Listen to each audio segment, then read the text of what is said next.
My name is Celeste, and I am a daughter of the Bayou, born with the sacred knowledge flowing through my veins like the dark waters that wind through the Louisiana swamplands. For 26 years, I have walked the cursed ground of the Beauregard plantation, my hands skilled in both the healing arts that ease suffering and the darker practices that can inflict it upon those who deserve to know the taste of their own cruelty. The year 1843 found me standing at the crossroads between mercy and vengeance, between the white Jesus that Mistress Isabel Beauregard forced upon her slaves and the ancient Loa who had followed our people across the Middle Passage from the shores of West Africa. It was in that year that I finally crafted the doll that would become the instrument of her destruction. Each stitch sewn with intention, each pin placed with purpose, each whispered incantation carrying the accumulated rage of a lifetime spent in bondage. I was born in 1817 in a cabin that my great-grandmother had chosen for its proximity to the old oak, where the spirits gathered on nights when the veil between worlds grew thin.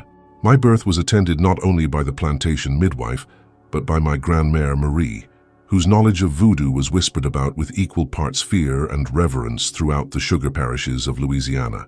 She was a tiny woman, with café au lait skin and eyes that seemed to hold the wisdom of the Orisha themselves, and from her I learned that we were not merely slaves, but the keepers of power that no white master could understand or control. "Ma petite," she would whisper to me in the Creole French that connected us to our Caribbean ancestors, "the white folks think they own us because they can buy and sell our bodies, but they cannot touch the spirits that live within us, cannot command the Loa who guide our destinies. We carry the magic of our grandmothers in our blood, and when the time comes for justice, that magic will answer our call." Grand-mère Marie taught me to recognize the signs that others could not see, the way shadows fell around certain trees where spirits lingered, the voices that whispered warnings in the wind, the patterns that appeared in thrown bones and scattered rice that revealed the will of the Loa. She showed me how to create gris-gris bags that could protect against harm or attract good fortune, how to mix herbs that could heal sickness or cause it, and most importantly, how to fashion dolls that could carry the essence of a person and make them vulnerable to sympathetic magic. "The doll is not the magic," she explained, as she taught me to stitch figures from scraps of cloth and Spanish moss. "The doll is merely the vessel, the connection between the physical and spiritual worlds. The true power comes from your intention, your will, your ability to focus the energy of the Loa through the symbolic representation of your target. But remember, child, magic that is used to harm will always exact a price from the one who wields it. Make certain that the justice you seek is worth the cost you will pay." Those words echoed in my mind throughout my childhood and young adulthood as I watched the casual cruelties that defined daily life on the Beauregard plantation. Master Auguste Beauregard was a hard man who treated his slaves like expensive machinery that required occasional maintenance but no consideration for their humanity. But it was his wife, Mistress Isabel, whose sadistic nature made life unbearable for those of us who worked in the big house. Mistress Isabel was a woman of 35 who had been raised in New Orleans society and had never adjusted to the isolation and boredom of plantation life. She took out her frustrations on the house slaves with a creativity that bordered on artistic in its cruelty. She would assign impossible tasks with deadlines that could not be met, then punish failure with beatings that left lasting scars. She would withhold food from children as punishment for their parents' perceived infractions, and she delighted in separating families by convincing her husband to sell slaves who had become too attached to each other. But her greatest pleasure came from psychological torment that left no physical marks but wounded the spirit in ways that never healed. She would force mothers to watch their children being whipped for minor infractions, would make house servants eat scraps from the floor while she dined on delicacies prepared by their own hands, and would describe in elaborate detail the tortures that awaited slaves who dared to displease her. "You must understand, Celeste," she said to me one morning as I helped her dress in silk gowns while my own clothes were little more than rags, "that your people require firm guidance to reach your limited potential. Without proper discipline, you would all revert to the savage state that is your natural condition. My cruelty, as you see it, is actually kindness, the only way to elevate you beyond what God intended when He created your inferior race." The casual blasphemy of her words, the complete denial of our humanity wrapped in religious justification, filled me with a rage that I struggled to hide behind the mask of submission that kept me alive. But I was also learning to channel that rage into something more useful than mere anger. I was learning to focus it through the spiritual practices that Grand-Mère Marie had taught me, preparing for the day when justice would finally be served. My training in the voodoo arts intensified after Grand-Mère Marie's death in 1835, when I became the unofficial spiritual leader of the slave community. The other house slaves and field hands would come to me for healing when they were injured or sick, for protection charms when they faced particular dangers, and for love spells when they hoped to attract the attention of someone special. I kept my practices hidden from the white family, but my reputation grew among my people as someone who could work wonders that no Christian prayer could accomplish. The work was dangerous, requiring ingredients that had to be gathered in secret and ceremonies that had to be performed when the overseers were not watching. I learned to find the herbs and roots I needed in the swamplands that bordered the plantation, to collect Spanish moss and graveyard dirt under the cover of darkness, to obtain the personal items necessary for sympathetic magic without arousing suspicion from their owners. But perhaps most importantly, I learned to hide my true nature behind a facade of Christian piety that satisfied Mistress Isabel's need to believe that her slaves were being properly civilized by exposure to European religion. I attended the plantation chapel services with apparent devotion, quoted Bible verses when questioned about my faith, and maintained the demeanor of a woman who had accepted her bondage as part of God's divine plan.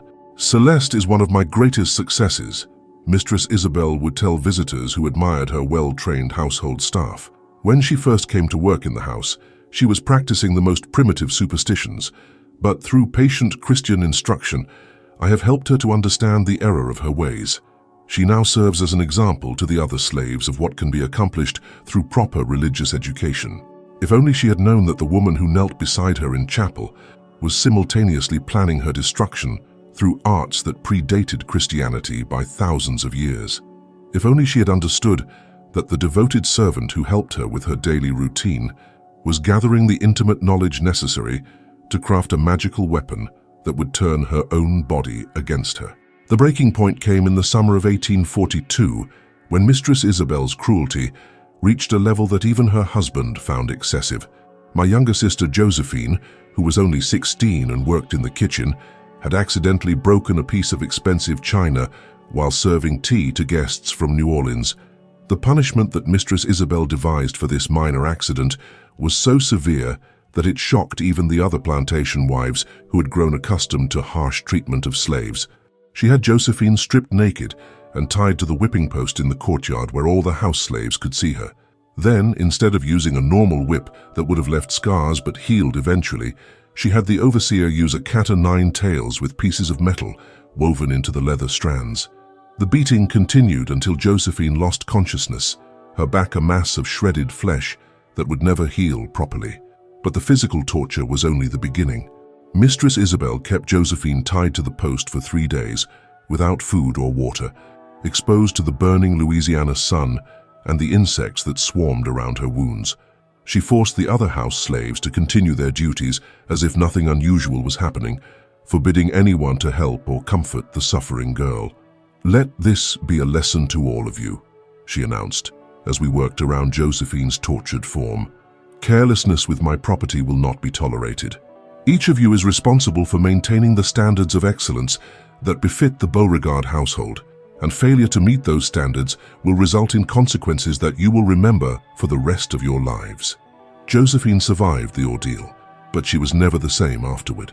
The physical scars covered her back like a map of Mistress Isabel's cruelty, but the psychological damage went much deeper. She became silent and withdrawn, flinching whenever anyone approached her, moving through her duties like a ghost haunting the scenes of her former life. The bright, laughing girl I had known was gone, replaced by someone whose spirit had been broken so completely that she seemed to be only partially present in the world of the living. It was that night, as I sat beside Josephine's bed applying healing salves to her wounds and listening to her whimper in her sleep, that I made the decision that would change both our destinies. I could no longer be content with small acts of resistance or the hope that divine justice would eventually prevail. Mistress Isabel had forfeited any claim to mercy or consideration, and it was time to invoke the darker aspects of the knowledge that Grand-Mère Marie had passed down to me. I slipped out of the quarters after midnight and made my way to the old oak where the spirits gathered, carrying with me the materials I would need to begin my greatest working. Spanish moss from trees that had witnessed centuries of suffering, dirt from the crossroads where four paths met, threads pulled from one of Mistress Isabel's discarded dresses, and a snippet of hair that I had carefully collected from her silver brush. Under the pale light of a waning moon, I began to fashion the doll that would become the focus of my vengeance. Each stitch was placed with intention, each fold of cloth positioned according to ancient principles that connected the physical representation to the spiritual essence of its target. As I worked, I whispered the names of the Loa who govern justice and retribution, calling upon Baron Samedi and Maman Brigitte to witness my work and lend their power to my cause. When the doll was complete, it bore an unmistakable resemblance to Mistress Isabel, not in detailed features but in the essential quality that made it spiritually connected to her person. I could feel the link forming as I held the figure in my hands, an invisible thread that stretched from the Spanish moss and cloth to the sleeping woman in the big house, who had no idea that her fate was now tied to a bundle of materials controlled by someone she had always dismissed as property. The first pin went into the doll's head as I whispered a curse in the Creole French that carried the power of my ancestors. Mal de tête qui jamais partir, a headache that would never leave. The second pin found its home in the doll's stomach, accompanied by words that would ensure digestive torment that no doctor could diagnose or cure. The third pin pierced the doll's heart, not to kill, but to fill with anxiety and fear that would grow stronger with each passing day. As I worked, I felt the presence of Grand-Mère Marie's spirit beside me, guiding my hands and lending her accumulated knowledge to the magic I was weaving. She had warned me about the price of such workings, but she also understood that some situations required responses that went beyond conventional morality. Mistress Isabel had declared war on our humanity, and I was simply choosing to fight back with the only weapons available to someone in my position. The doll was hidden in a place where it would never be found, buried beneath the floorboards of my cabin, in a box made from cypress wood and sealed with wax mixed with graveyard dirt. From that hiding place, it would serve as the focus for the slow, methodical destruction of the woman who had caused so much suffering to my people. I returned to the house before dawn, resuming my duties as if nothing had changed. But everything had changed. The frightened, submissive slave who had endured years of abuse was gone, replaced by someone who carried the power to inflict justice that the law would never provide. Mistress Isabel would continue to see me as her devoted servant, never suspecting that the woman who brought her morning coffee was also the architect of her approaching doom. The magic I had set in motion would work slowly, building in intensity as the spiritual connection between the doll and its target grew stronger. Mistress Isabel would begin to experience mysterious ailments that would gradually worsen, each symptom carefully calibrated to cause maximum suffering without providing any clues about their supernatural origin. But the true satisfaction would come not from her physical pain, but from watching her gradual realization that she was no longer in control of her own destiny. The woman who had spent her life tormenting others would finally understand what it felt like to be completely helpless, to suffer without hope of relief, to face each day knowing that worse torments awaited. The voodoo doll hidden beneath my cabin floor would be the instrument of that justice, and I would be its willing executor. The effects of my working began to manifest within a week of the doll's creation, starting with subtle symptoms that Mistress Isabel initially dismissed as minor inconveniences. She complained of persistent headaches that seemed to worsen whenever she was particularly cruel to the house slaves, and she developed digestive problems that made it difficult for her to enjoy the elaborate meals that we prepared for her family's entertainment. I watched her discomfort with the satisfaction of someone who had finally found a way to fight back against years of oppression, but I was careful to maintain the appearance of a concerned servant who was worried about her mistress's health. When she mentioned her headaches, I suggested herbal teas that might provide relief. When she complained about stomach pains, I offered to adjust the seasoning in her food to make it easier to digest. All the while, I was secretly strengthening the spiritual connection between the doll and its target through sympathetic magic that no white doctor would ever understand. "Celeste," she said to me one morning, as I helped her dress for a social call to the neighboring plantation, "I don't know what's wrong with me lately, These headaches seem to come from nowhere, and they're so severe that sometimes I can barely think clearly. Do you think there might be something wrong with the air in the house? Perhaps it's the change in weather, Mistress, I replied, fastening the buttons on her dress, while secretly noting the drawn expression on her face that indicated the first pin was doing its work effectively. The humidity has been particularly oppressive this summer, and I've heard that such conditions can affect people's health in various ways. Yes, that must be it, she agreed, though her voice carried a note of uncertainty that suggested she was beginning to suspect that her ailments might be more than temporary weather-related discomfort. Perhaps you could open more windows in my chambers, ensure that the air is circulating properly. What she didn't know was that the headaches were only the beginning, the first manifestation of a supernatural assault that would gradually escalate into something far more devastating. Each night, I would retrieve the doll from its hiding place beneath my cabin floor and work additional magic into its fabric, adding new pins and whispering new curses that would create fresh symptoms to torment my target. The second phase of my working focused on anxiety and fear, emotions that Mistress Isabel had inflicted on countless slaves but had never experienced herself. I began to weave spells that would fill her dreams with nightmares about losing control, about being powerless in the face of forces she could not understand or combat. The pin that I placed in the doll's heart was charged with the accumulated terror of every slave who had ever cowered before her wrath, and now that terror would become her constant companion. Within 2 weeks, the psychological effects began to manifest alongside the physical symptoms. Mistress Isabel started jumping at unexpected sounds, becoming paranoid about the loyalty of her house servants, and experiencing panic attacks that left her gasping for breath and covered in perspiration. She would call for me at all hours of the day and night, demanding reassurance that the doors were locked, that the slaves were all accounted for, that nothing threatening was lurking in the shadows of the plantation. "I keep feeling like someone is watching me," she confided to me one evening as I brushed her hair before bed, her hands trembling as she gripped the arms of her chair. "Even when I'm alone in my chambers, I have the sensation that there are eyes on me, that someone is planning something terrible." "Do you think the slaves might be plotting some kind of rebellion?" "I haven't heard any talk of such things, Mistress," I assured her, my voice carrying the perfect note of concerned loyalty, while inside I savored the irony of her fears. "All the house servants seem content with their duties, and I haven't noticed any unusual behavior among the field hands. Perhaps your nerves are simply affected by the physical ailments you've been experiencing." But my reassurances provided only temporary comfort, because the magic I was working was designed to feed on itself, growing stronger as her fear increased.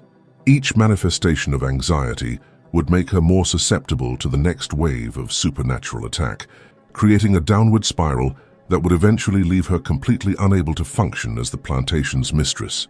The third pin that I added to the doll was placed in its back, charged with a curse that would cause chronic pain and stiffness that no amount of rest or medical treatment could relieve. I whispered over it the names of every slave whose back had been broken by plantation labor, every field hand who had died from exhaustion and overwork, every house servant who had suffered permanent injury from beatings administered at Mistress Isabel's command. "Let her feel in her own body the pain she has caused others," I murmured in the Creole French that carried the power of my ancestors. "Let her back ache with the accumulated suffering of my people. Let her muscles seize with the memory of every lash of the whip she has ordered." The effects of this new curse became apparent within days, as Mistress Isabel began to complain of severe back pain that made it difficult for her to sit or stand for extended periods. She called for the plantation doctor, who examined her thoroughly, but could find no physical cause for her discomfort. He prescribed bed rest and laudanum for the pain, but neither remedy provided more than temporary relief. "It's the strangest thing," Dr. Thibodeau told Master Beauregard after his examination. "Your wife appears to be in perfect health from a medical standpoint, but she's experiencing symptoms that suggest some kind of systemic condition that I cannot identify.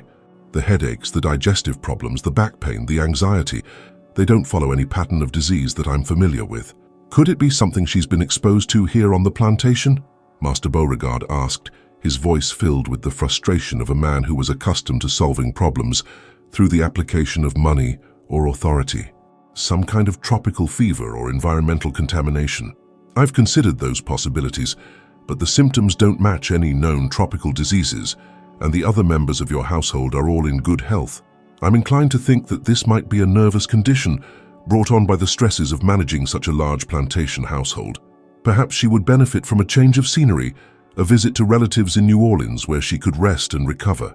But Mistress Isabel refused to leave the plantation, insisting that her condition would improve if she could just maintain proper control over her domestic environment.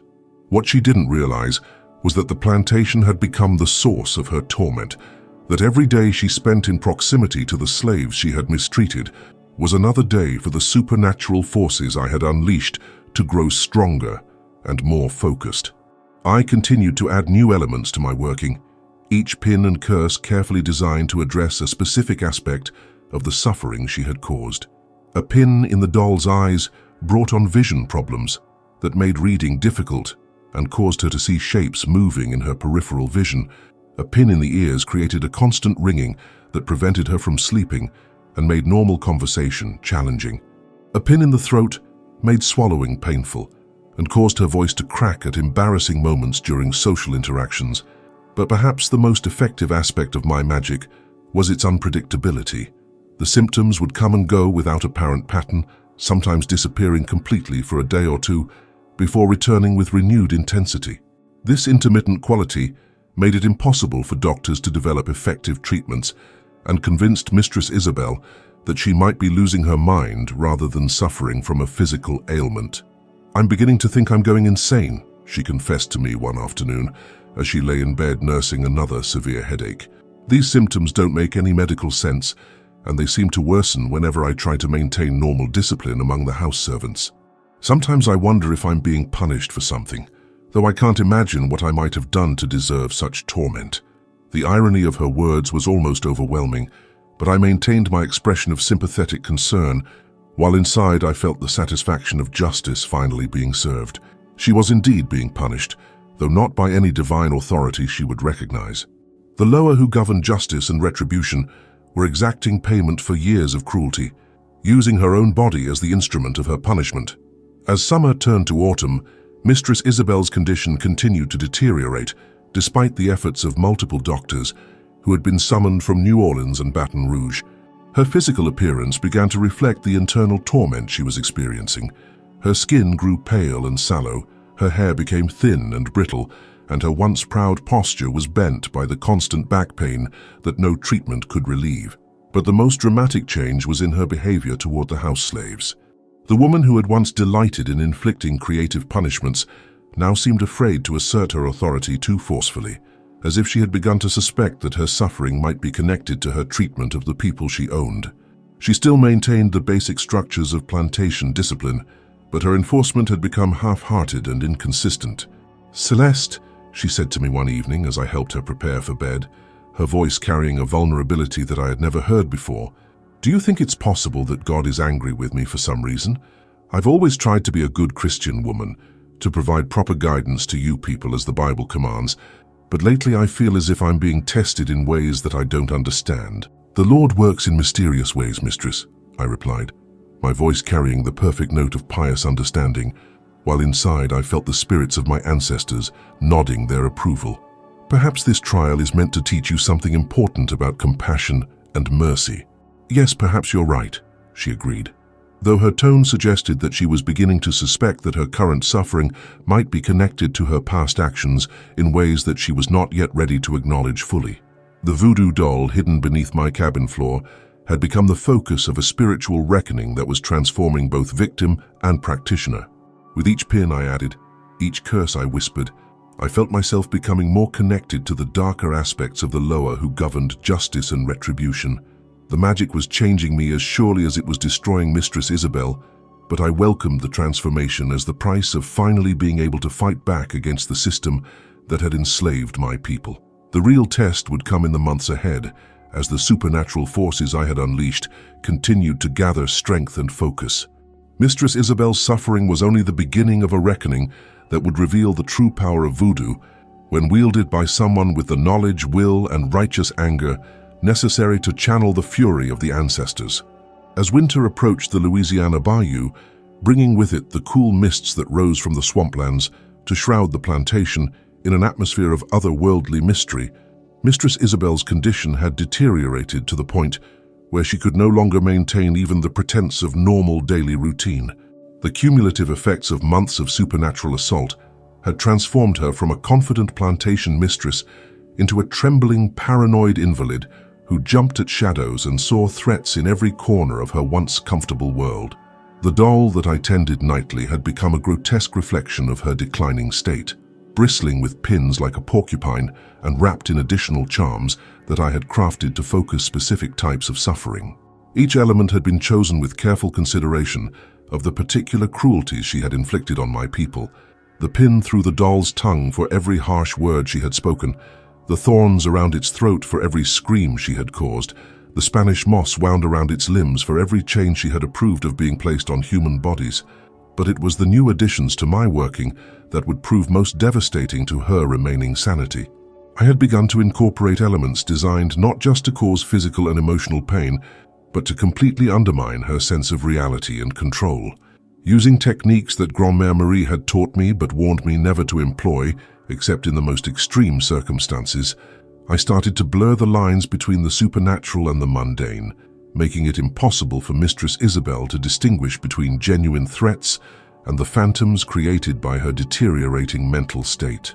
The first manifestation of this new phase came in the form of voices that only she could hear, whispers in Creole French that seemed to emanate from empty rooms, conversations in African languages that followed her through the corridors of the big house, and most disturbing of all, the voices of slaves who had died on the plantation, speaking her name with tones of accusation and judgment.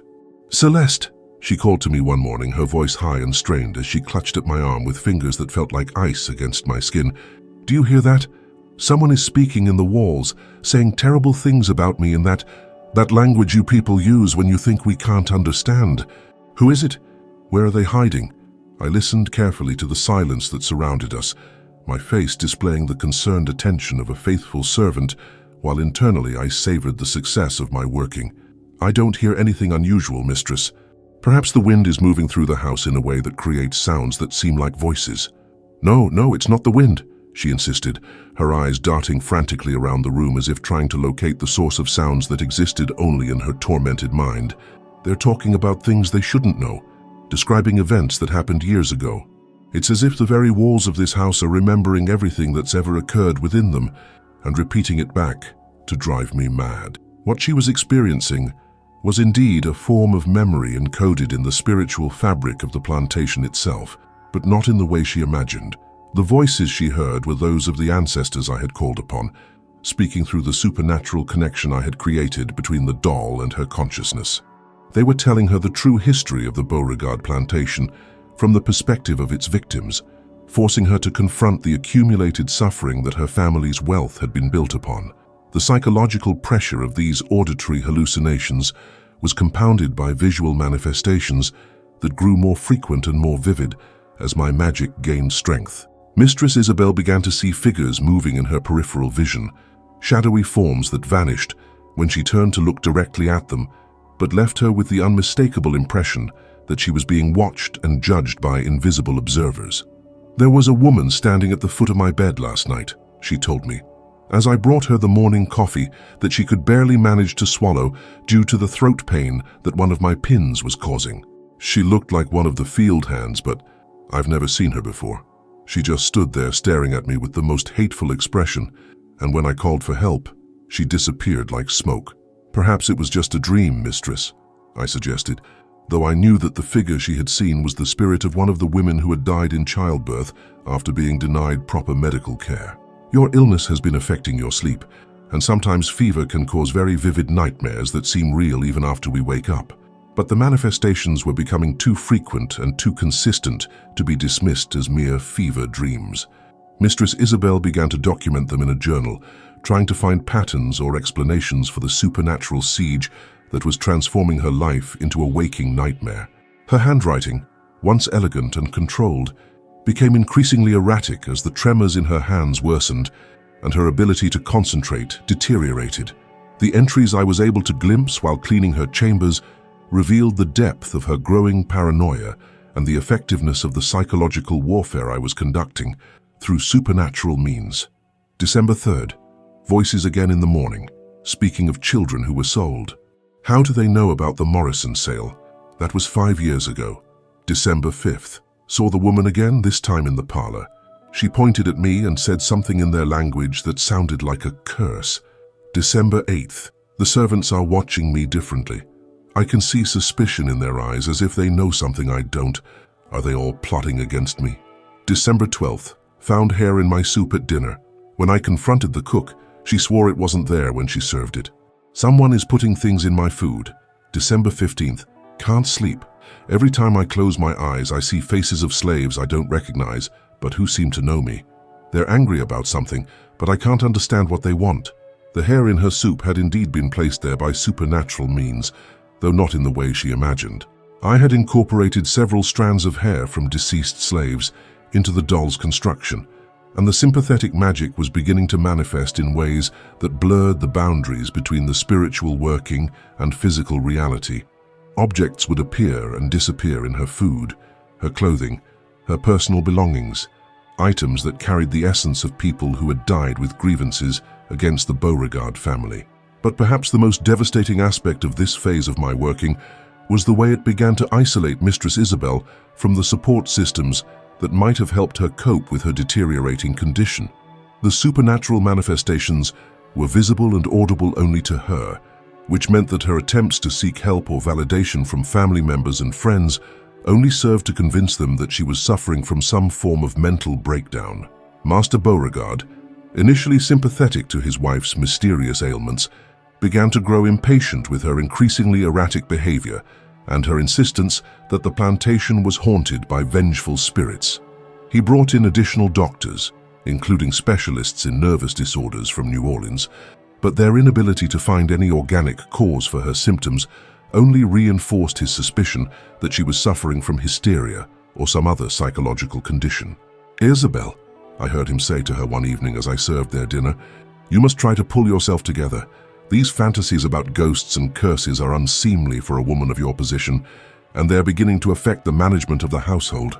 The servants are starting to whisper about your behavior, and I won't have the efficiency of this plantation undermined by superstitious nonsense." "It's not nonsense," she replied, her voice breaking with the strain of trying to convince someone who had not experienced the supernatural siege that was destroying her sanity.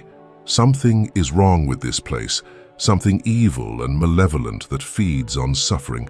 I can feel it growing stronger every day, and I know it's focused on me specifically.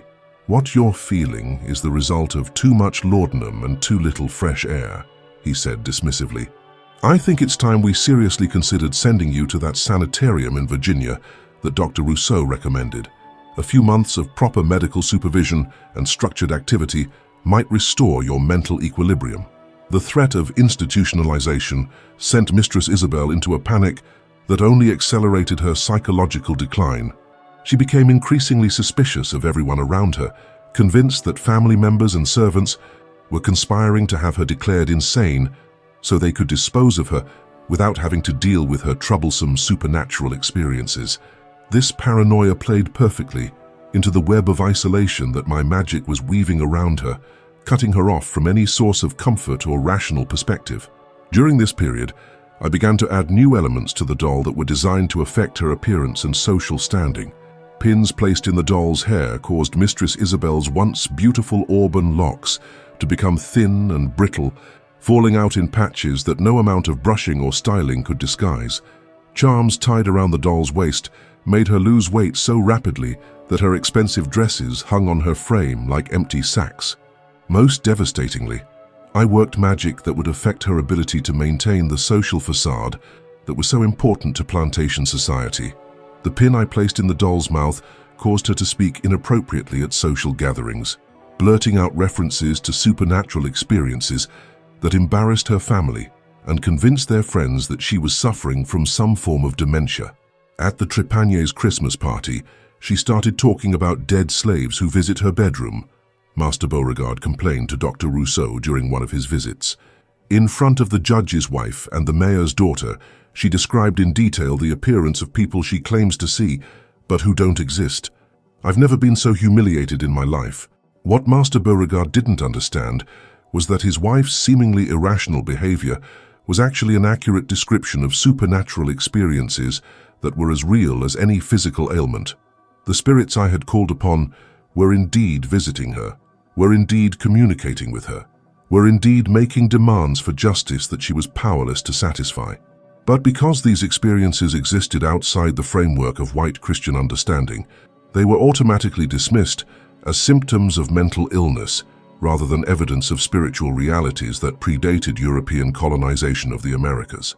As winter deepened and Mistress Isabel's condition continued to deteriorate, I began to feel the weight of the magic I was wielding in ways that Grande-Mère Marie had warned me about. The constant focus on vengeance and retribution was changing me, connecting me more deeply to the darker aspects of the lower, while distancing me from the lighter spirits who governed healing and protection. I could feel myself becoming harder, more ruthless, more willing to inflict suffering without regard for the consequences, but I also felt the satisfaction of justice finally being served to someone who had spent her life causing pain to others without ever experiencing it herself. Every day that Mistress Isabel struggled with the supernatural torment I had created was another day of balance being restored to a universe that had been distorted by the institutionalized cruelty of slavery. The doll beneath my cabin floor had become more than just a focus for sympathetic magic. It had become a conduit for the accumulated rage of generations of enslaved people who had died without ever seeing their oppressors face consequences for their actions. Through my working, the ancestors were finally able to exact the justice that earthly courts would never provide, using Mistress Isabel's own body and mind as the instruments of her punishment. As the winter nights grew longer and the mists from the bayou grew thicker around the plantation, I prepared for the final phase of my working, the phase that would either destroy Mistress Isabel completely or force her to acknowledge the humanity of the people she had enslaved and make genuine attempts at redemption. The choice would be hers, but either way, the reckoning was approaching its climax. The new year of 1844 brought with it an escalation in supernatural activity that made even the most skeptical members of the Beauregard household question their understanding of what was possible in the natural world. The doll that I tended each night had become a nexus of spiritual energy so intense that I could feel its power radiating through the floorboards of my cabin, connecting to forces that extended far beyond the boundaries of the plantation into the vast network of suffering that defined the experience of enslaved people throughout Louisiana. Mistress Isabel's condition had deteriorated to the point where she could no longer leave her chambers without assistance, her once proud bearing reduced to the trembling gait of someone who expected attack from invisible enemies at any moment. The physical manifestations of my working had become so severe that even Master Beauregard could no longer dismiss them as hysteria or nervous exhaustion. "Look at her hands, Doctor," Rousseau said to Master Beauregard during his weekly examination of the patient who had become the most puzzling case of his medical career. "The tremors are constant now, and there are marks on her skin that appear and disappear without any apparent cause. These aren't symptoms of any neurological condition I've ever encountered." The marks he referred to were indeed mysterious, small puncture wounds that appeared on Mistress Isabel's body in patterns that corresponded exactly to the placement of pins in the Voodoo doll. As my magic grew stronger, the sympathetic connection between the physical representation and its target had become so complete that injuries inflicted on the doll manifested as actual wounds on her flesh. I would add new pins during the dark hours before dawn, whispering incantations that called upon the most fearsome aspects of the lower to witness and empower my working. Each puncture was made with deliberate intention, designed to remind Mistress Isabel of specific cruelties she had inflicted on my people.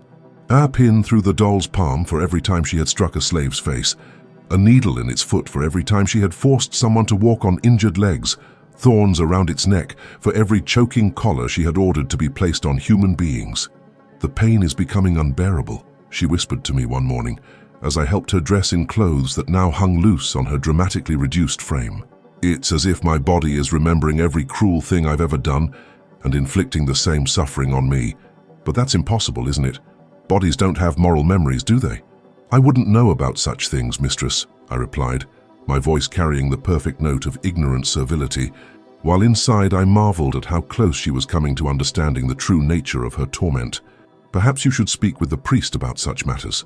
Father Boudreau might be able to provide spiritual guidance for what you're experiencing, but when Father Boudreau arrived to minister to what he had been told was a case of severe nervous exhaustion, he found himself confronting manifestations that challenged his understanding of Christian theology and the boundaries between the natural and supernatural worlds. The elderly priest, who had served the plantation families of Louisiana for more than 30 years, had never encountered anything like the spiritual siege that had transformed Mistress Isabel's chambers into a battlefield between competing religious traditions. "There is something deeply wrong in this house," he told Master Beauregard after spending an hour trying unsuccessfully to provide comfort to a woman who claimed to be tormented by the spirits of dead slaves. "Your wife speaks of experiencing punishment for sins that she insists she never committed, but her descriptions of these supernatural visitations are so detailed and consistent that I cannot dismiss them as mere fever dreams. Are you suggesting that my house is actually haunted by the ghosts of deceased slaves?" Master Beauregard asked, his voice carrying the incredulity of someone who had built his worldview on the assumption that enslaved people lacked the spiritual authority to command supernatural forces. "I'm suggesting that there are spiritual realities in this region that predate Christianity and operate according to principles that our European theological training may not have prepared us to understand," Father Boudreau replied carefully. "The African traditions that were brought to Louisiana during the slave trade include practices that can have very real effects on the physical world, especially when wielded by someone with genuine knowledge and powerful motivation." The priest's words planted seeds of suspicion in Master Beauregard's mind that would soon focus on me as the most likely source of his wife's supernatural torment. But for the moment, his attention was consumed by the escalating manifestations that were making normal life on the plantation increasingly impossible. The voices that Mistress Isabel heard had become constant companions, speaking to her in languages she was beginning to understand, despite never having learned them. The spirits were teaching her Creole French and Gula and fragments of African dialects, filling her mind with knowledge that allowed her to comprehend the accusations and demands for justice that surrounded her every waking moment. "They're telling me things," she confided to me one afternoon as I brought her the herbal tea that was all she could manage to keep down, about children who were sold, about women who died in childbirth, about men who were worked to death in the fields. They know details that I had forgotten, events that happened years ago that I never thought about again after they were over. "Perhaps your illness is affecting your memory, bringing back things you heard other people talking about," I suggested, though I knew that what she was experiencing was direct communication with the ancestors who had witnessed every act of cruelty committed on the plantation. "No, it's not memory," she insisted, her eyes wide with the terrible clarity that comes to people who are being forced to confront truths they have spent their lives avoiding. "They're teaching me, showing me what life was like for the people my family owned.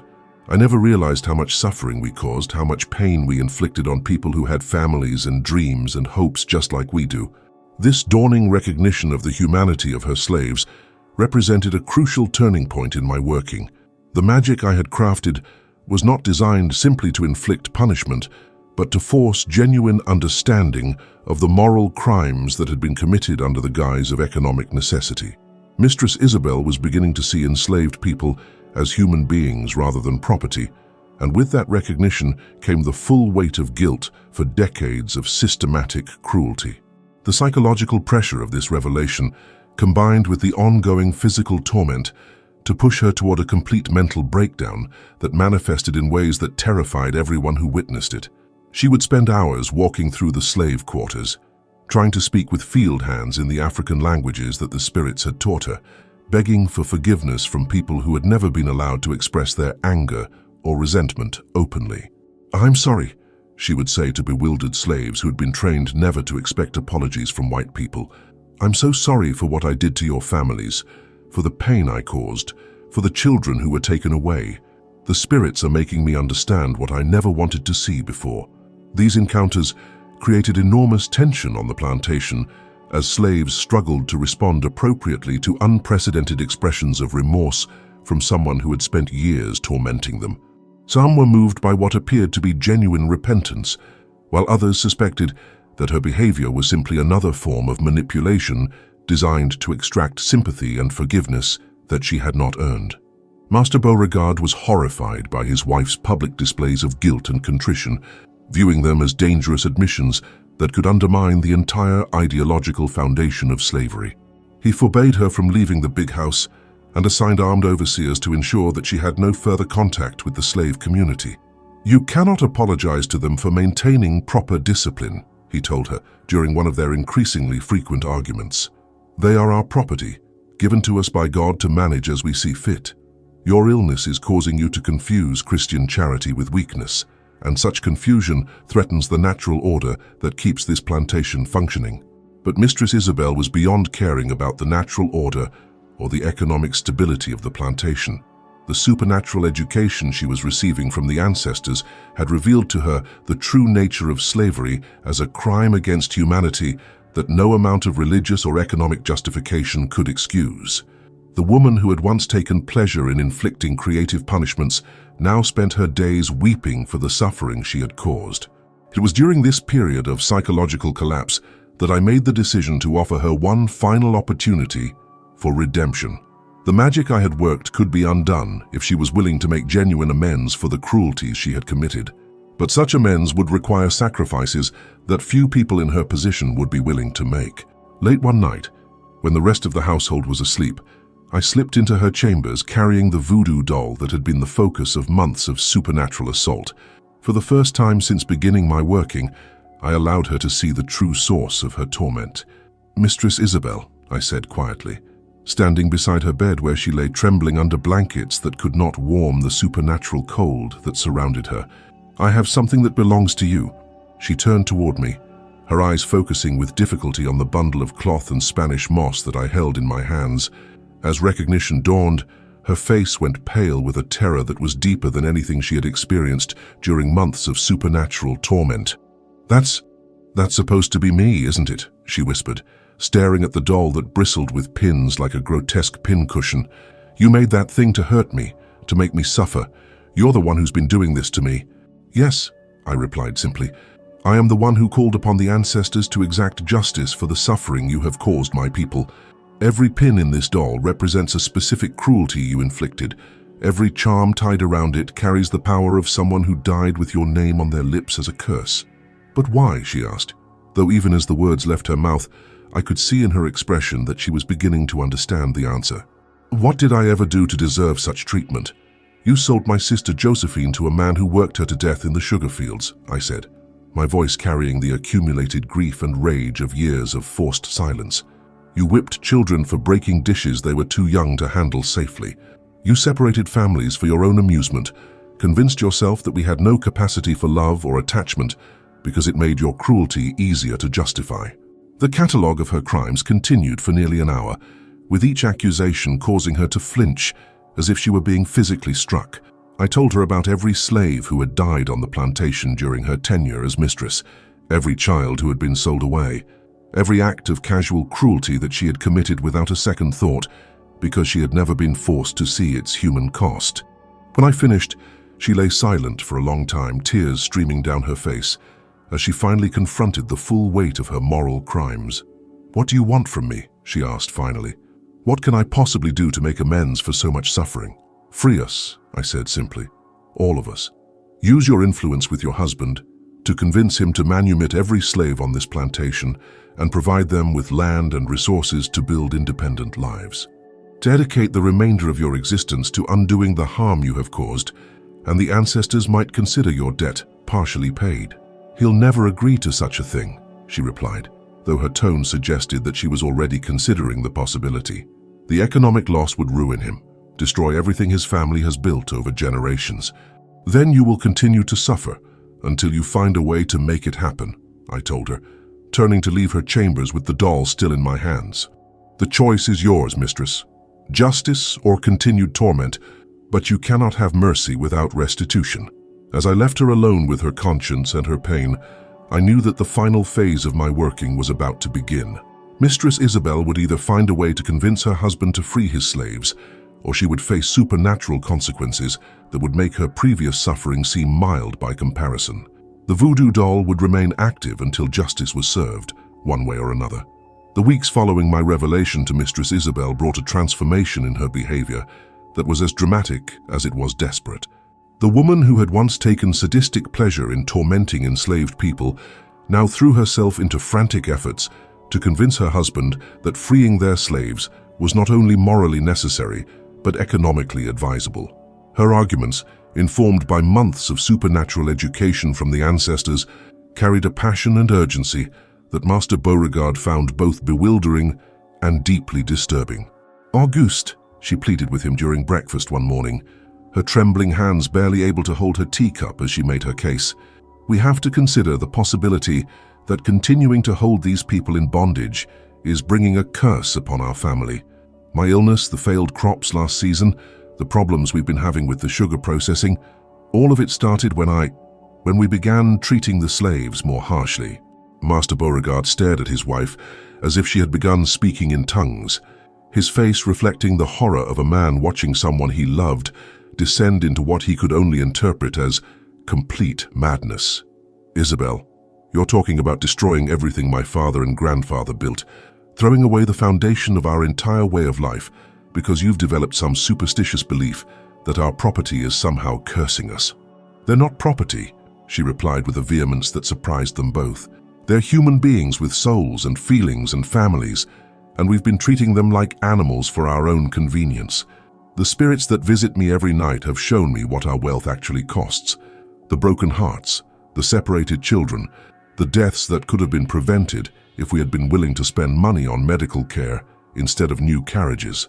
The theological implications of her words struck at the very foundation of the religious justifications that Southern society used to rationalize slavery. If enslaved people possessed souls equal to those of white people, then the entire structure of racial hierarchy that supported the plantation system became not just economically questionable, but spiritually blasphemous. Master Beauregard brought in Father Boudreau to provide what he hoped would be authoritative religious guidance that would counter his wife's dangerous new beliefs. But the elderly priest, who had spent months struggling to understand the supernatural manifestations plaguing the Beauregard household, found himself unable to provide the simple reassurances that his parishioner desperately wanted to hear. The question of whether the African peoples possess souls equal to those of Europeans has been debated by theologians for centuries, Father Boudreau admitted during a family consultation that I was able to overhear while serving their dinner. The Church's official position has evolved considerably since the early days of the slave trade, and there are compelling arguments on both sides of the issue. But surely you don't believe that God would curse a family for maintaining proper order among their slaves? Master Beauregard pressed, seeking the religious validation that would allow him to dismiss his wife's supernatural experiences as delusions rather than divine revelations. "I believe that God is infinitely just," the priest replied carefully, "and that sometimes his justice manifests in ways that challenge our human understanding of right and wrong. If your wife is indeed experiencing supernatural punishment for her treatment of enslaved people, then perhaps the proper response is not to question the reality of her experiences, but to examine whether the treatment itself might be at odds with Christian principles of charity and mercy." These theological discussions took place against a backdrop of escalating supernatural activity that made normal life on the plantation increasingly impossible. The manifestations that had previously been confined to Mistress Isabel's personal experience began to affect other members of the household and even some of the slaves who worked in the big house. The doll that I tended each night had become a conduit for spiritual forces that extended far beyond my original intentions, drawing power from the accumulated suffering of enslaved people throughout Louisiana and focusing it on the Beauregard estate with an intensity that surprised even me. Dishes would shatter spontaneously during meals, doors would slam shut with enough force to crack their frames, and the temperature in certain rooms would drop so dramatically that breath became visible even during the warm Louisiana winter. But perhaps most disturbing were the voices that began to emanate from empty rooms throughout the mansion, not the whispered conversations that only Mistress Isabel could hear, but clear, audible words spoken in languages that the white family members could not understand, but that carried unmistakable tones of accusation and judgment. These supernatural pronouncements would occur during dinner parties and social gatherings, forcing the Beauregards to make excuses for phenomena that no rational explanation could address. The house seems to be settling more than usual, Master Beauregard would tell embarrassed guests, as disembodied voices interrupted their conversations about politics and cotton prices. For these old mansions develop peculiar acoustics over time, and sometimes the wind creates sounds that can be quite unsettling. But the guests were not fooled by such rationalizations, and word began to spread throughout Louisiana society that the Beauregard plantation was haunted by forces that no amount of wealth or social standing could control. Invitations to social gatherings became increasingly rare. Business associates found excuses to conduct their meetings elsewhere, and the family's position in the intricate hierarchy of plantation aristocracy began to deteriorate rapidly. The economic consequences of this social isolation were compounded by supernatural interference with the plantation's agricultural operations. The sugarcane that had been the source of the family's wealth began to fail in ways that defied natural explanation, with entire fields withering overnight, despite perfect growing conditions. The machinery in the sugar processing plant would malfunction without apparent cause, and workers reported that tools would move of their own accord or become too hot to handle even when they had not been exposed to fire. It's as if the very land is rejecting our attempts to cultivate it, the plantation manager told Master Beauregard after a particularly devastating crop failure. I've been working sugar plantations for 20 years, and I've never seen anything like what's happening here. The soil tests find the weather has been ideal, but the crops are dying as if they're being poisoned by some invisible force. What the manager didn't understand was that the poison was indeed invisible. It was the spiritual contamination that resulted from decades of forcing enslaved people to work land that had been watered with their blood and tears. The ancestors I had called upon were rejecting any cooperation with agricultural systems that depended on forced labor, using their influence over natural forces to ensure that the plantation could no longer generate the profits that sustained the Beauregard family's comfortable lifestyle. As spring approached and the supernatural pressure continued to intensify, Mistress Isabel's physical and mental condition deteriorated to the point where Master Beauregard was forced to consider drastic measures to preserve what remained of his family's reputation and economic stability. The woman who had once been the elegant hostess of elaborate social gatherings had become an emaciated, trembling wreck who spent her days muttering apologies to invisible spirits and her nights screaming from nightmares that no amount of laudanum could suppress. I think it's time we seriously considered committing her to an institution, Dr. Rousseau advised during one of his increasingly frequent visits. Her condition is beyond anything that medical treatment can address, and her behavior is becoming dangerous to herself and potentially to others. The asylum in New Orleans has experience with cases of severe nervous exhaustion, and the structured environment might help to calm her agitated state. But before Master Beauregard could act on this recommendation, Mistress Isabel took matters into her own hands in a way that stunned everyone who witnessed it. During a dinner party that was meant to demonstrate the family's continued social standing, despite the rumors of supernatural activity, she stood up in the middle of the meal and delivered a public confession that destroyed any remaining pretense of normalcy.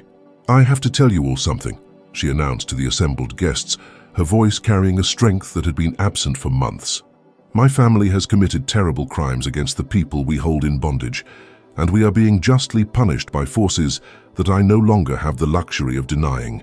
I have seen the spirits of slaves who died on our plantation, and they have shown me what our wealth actually costs in human suffering." The silence that followed her words was broken only by the sound of chairs scraping against the floor, as guests prepared to flee from what they could only interpret as a complete mental breakdown. But Mistress Isabel was not finished with her revelations. "I call upon everyone present to witness my formal renunciation of slavery as an institution that is incompatible with Christian principles and basic human decency," she continued, her words falling on the dinner party like bombs. "I hereby declare my intention to convince my husband to manumit every enslaved person on this plantation and to provide them with land and resources necessary to establish independent lives." The exodus that followed was immediate and complete, with guests departing so quickly that they left behind personal belongings in their haste to escape association with what they viewed as social and economic suicide. Master Beauregard was left alone with his wife, staring at the ruins of their reputation and trying to comprehend how his comfortable world had collapsed so completely in the space of a single evening. "You've destroyed us," he said to her, his voice hollow with shock and despair. "No one will ever associate with our family again after this display. You've made us pariahs in our own community, thrown away everything my ancestors built because of your deluded belief in ghostly accusations." "Then let us be pariahs," she replied, with a calm certainty that surprised them both. "Let us be outcasts who chose justice over comfort, who valued human dignity above social standing. The spirits have shown me that there are fates worse than social isolation or ghost. There are the fires of hell that await those who profit from the systematic torture of other human beings." That night, as the Beauregard family faced the complete collapse of their social and economic position, I retrieved the voodoo doll from its hiding place beneath my cabin floor and considered whether my working had achieved its intended purpose. Mistress Isabel had publicly acknowledged the humanity of enslaved people and committed herself to securing their freedom, but Master Beauregard remained resistant to any meaningful change that would threaten his economic interests. The ancestors who had empowered my magic were not satisfied with partial victories or token gestures of repentance. They demanded complete justice, which would require either Master Beauregard's willing cooperation in freeing his slaves or his removal as an obstacle to their liberation. I placed one final pin in the doll's heart, whispering an incantation that would give Mistress Isabel the strength to carry through on her promises, while visiting upon her husband the full weight of supernatural judgment that he had so far avoided. The choice between justice and destruction would be his, but either way, the long-delayed reckoning was about to reach its conclusion. The voodoo doll that had tormented one member of the Beauregard family would now turn its attention to the other, and the plantation that had profited from human suffering would finally face the consequences of its crimes against the ancestors who had never forgotten the debts owed to their descendants. Within 6 months of Mistress Isabel's public confession, Master Beauregard was found dead in his study, apparently from a heart attack brought on by the stress of his family's financial collapse. His will, which had been rewritten in the weeks before his death under circumstances that witnesses described as supernatural compulsion, freed every enslaved person on the plantation and provided them with portions of land sufficient to establish independent farms. Mistress Isabel lived for 3 more years, dedicating her remaining time to helping former slaves establish their new lives and testifying before Northern audiences about the spiritual consequences of slavery. She died peacefully in 1847, surrounded by people who had once been her property, but who had chosen to forgive the woman who had facilitated their freedom. As for me, the working I had begun with a voodoo doll crafted from hatred and Spanish moss had transformed me as completely as it had destroyed my enemies.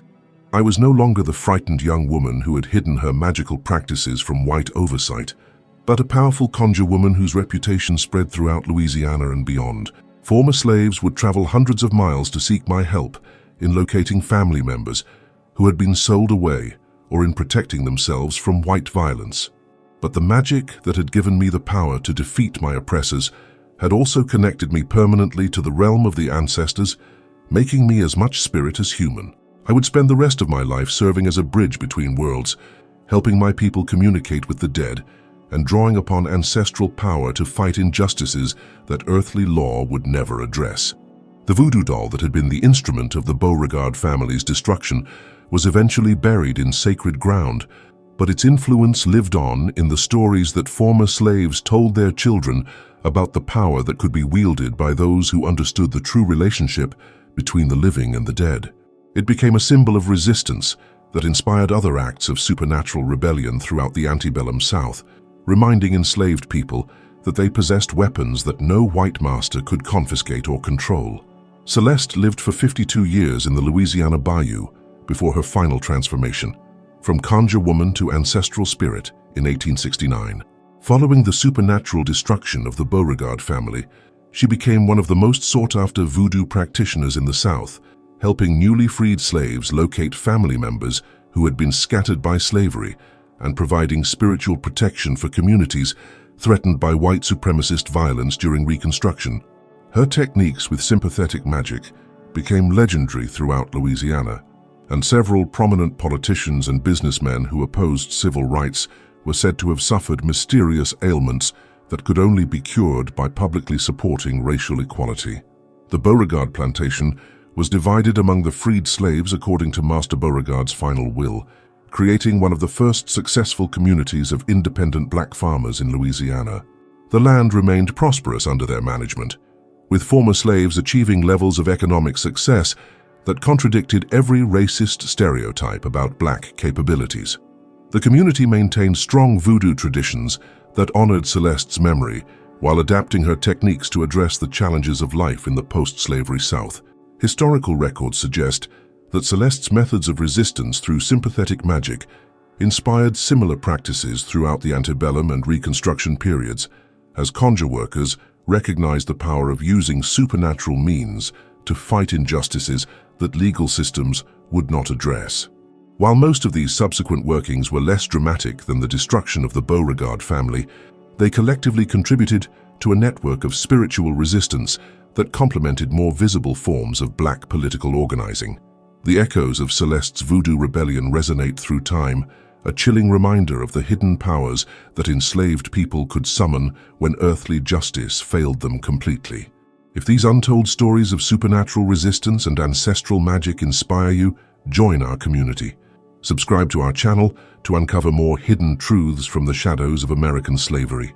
Your support helps us keep these powerful narratives alive, ensuring that the voices of those who fought back through ancient arts continue to inspire future generations in their own struggles for justice and liberation.